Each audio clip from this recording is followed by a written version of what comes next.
අනේ මුදලාලි බං මේ ළමයාට බේකරිය කිසිම වැඩක් බෑනේ. ඔන්න ඔහෙ කමන්නේ වැඩ බැරි වුණාට ගම ගාල්ල කිව්වනේ. වචනයක් හැටියට නාගරිකව අප ගාල්ල යන වචනය කිව්වට ගාල්ල කියන වචනේ තියෙන වැදගත්කම පිළිබඳව එහි වැදගත් ස්ථාන පිළිබඳව ඊතරම්ම දැනුවක් අවබෝධයක් ලබාගෙන නැහැ.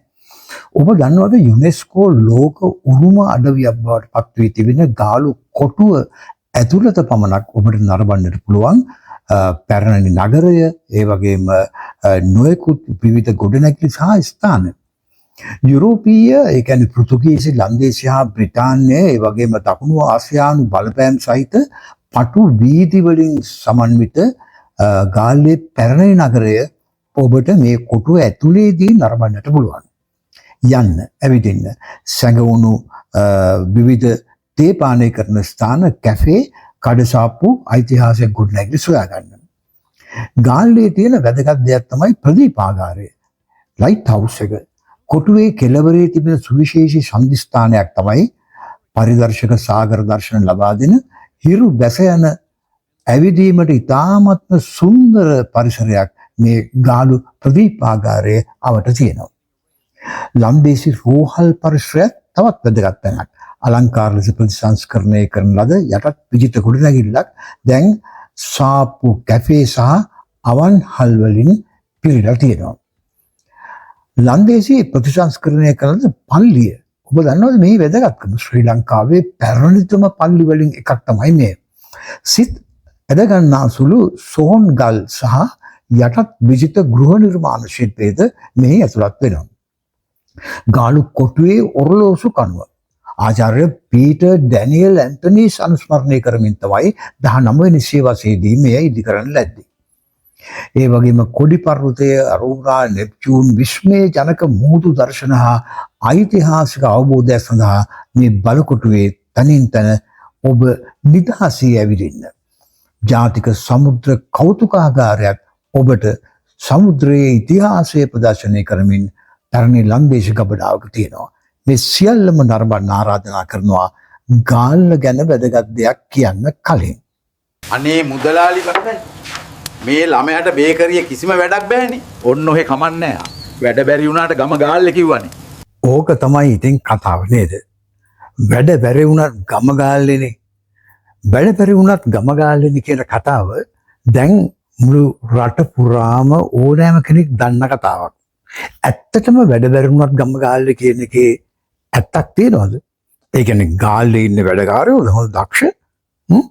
වැඩ බැරි වුණත් ගම ගාල්ලේ කිව්වහම ඒකට විශේෂ හේතුවක් තියනවද? මේවා තමයි අපි කවුරුත් දැනගන්න ඕන. ඔය නිකන් ආවට ගියාවට කන්ට ඇහුණු පළියට ඔහේ කතන්දර කියන්නේ නැතුව අපි ඉගෙන ගමු ඇත්තටම මේ වැඩ බැරි වුණත් ගම ගාල්ලේ කියලා කිව්වයි කියන එකට ඇත්තම කතාවක් තියෙනවද කියලා. අනේ මුදලාලි බං මේ ළමයාට බේකරිය කිසිම වැඩක් බෑනේ. ඔන්න ඔහෙ කමන්නේ වැඩ බැරි වුණාට ගම ගාල්ල කිව්වනේ. මං අර එදා කිව්වා වගේ ජන කතාවක් ජනතාව අතර සිදුවුණු සිද්ධියක් අල්ලා තමයි බොහෝ විට අපේ ජනතාවට නොයෙකුත් දේවල් මුල් බැහැගෙන තියෙන්නේ. නොයෙකුත් කතන්දර ඇති වෙන්නේ. ඉතින් ඔබ දන්නවනේ ගාල්ලේ කොහොමද වැඩකාරයෝ ඉන්නේ. ගාල්ලේ විතරක් නෙවෙයි රුහුණෙම. මාතර පැත්තේ කිව්වත් අනුරාධපුරයේ ගියොත් මාතර කඩේ, මාතර බේකරිය, මාතර ස්ටෝර්ස්, මාතර හෝටලය. ඒ වගේ තමයි තව තැනකට ගියොත් එම ගාල්ල හෝටලය, ගාල්ල බේකරිය, ගාල්ල කඩේ, ගාල්ලේ වෙද මහත්තයා. ඔය වගේ කතන්දර හැයනවා. ඉතින් ඒකින්ද ගාල්ල මාතර අය ඉතින් ආඩම්බර වෙන්න අනිත් අය පහත් කියලා කිව්වත් නෙවෙයි. මේක තමයි කතාව.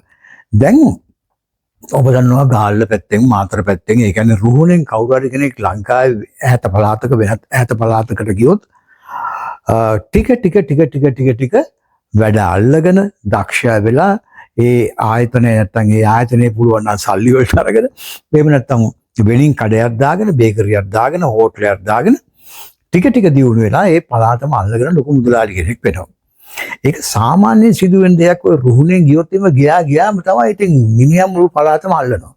හැබැයි මම මේ කියන සිද්ධියේදී එක ගාල්ලේ මුදලාලි නැත්නම් ගාල්ලේ පුද්ගලෙන් ගිහිල්ලා ඔය මාවනැල්ල පැත්තේ කෑගල්ලට යා මාවනැල්ල නුවර පාරේ පුංචි තැනක වැඩ කරලා ඉන්පස්සේ ටික ටික දියුණු වෙලා ලොකු බේකරියක් දාගෙන ඉඳලා තියෙනවා. දැන් මේ ගාල්ල බේකරිය බොහොම ලොකුයි, බොහොම ප්‍රසිද්ධයි, කවුරුත් යනවා එනවා. මෙහෙම තියෙනකොට ගාල්ල පැත්තෙන් ඔය වගේ දැන් මුදලාලි ගිහිල්ලා අවුරුදු 30ක් 40ක් වෙනවා. එයා දැන් මෝරල ලොකුයි. හැබැයි එයාගේ දියුණුවත් එක්කම එයාට මේ ගාල්ල කියන නම අමතක වුණේ නැහැ. තමන්ගේ ගමේ නමනේ. ඔහොම තියෙනකොට මේ පළාතෙන්ම ගාල්ල පළාතෙන්ම ටිකක් ඉගෙන ගත්ත, ඒ තරම් ඉහළට ඉගෙන ගත්තේ නැති තරුණයෙක් ජොබ් එකක් හොයාගෙන කරගෙන කොහේ හරි ඉන්නවන කියලා හිතාගෙන ගාල්ලෙන් පැනලා ගියා. ගාල්ලෙන් පැනලා ගිහිල්ලා ටික ළඟා වුණේ නුවර පාරේ රස්සාවල් හොය ගිහිල්ලා අන්තිමට දැන් මේ ප්‍රදේශයේ තියෙන මේ ගාල්ල බේකරියටත් ලං වුණා. මුදලාලි හිටියා. මුදලාලිගෙන් ගිහිල්ලා ඇහුවා, මුදලාලි මට මේ පොඩි රස්සාවක් එහෙම හොයාගන්න පුළුවන්ද කියලා. අනේ මුදලාලි මගට රස්සාවක් දෙන්න පුළුවන්ද? වාසුන් නැහැ. ඔව්. ඉතින් රස්සාවක් හොයාගන්න කියලා කිව්වහම මුදලාලි නිකමට වගේ ඇහුවා, දැන් මේ ළමයාගේ ගම කොහෙද? කිව්වම මුදලාලි මගේ ගම නම් ගාල්ලේ කියලා කිව්වා. මේ ළමයාගේ ගම කොහෙද? මගේ ගම ගාල්ලේ. ගම ගාල්ලේනේ. මුදලාලි ඉතින් වැඩි තමන්ගේ ආරම්භය ගැන කියන්නේ නැතුව බාසුන කියලා බාසුනට කතා කළේ. කියන්නේ බේකරි බාසුනට කතා කළා කොළුවම බාර දුන්නා.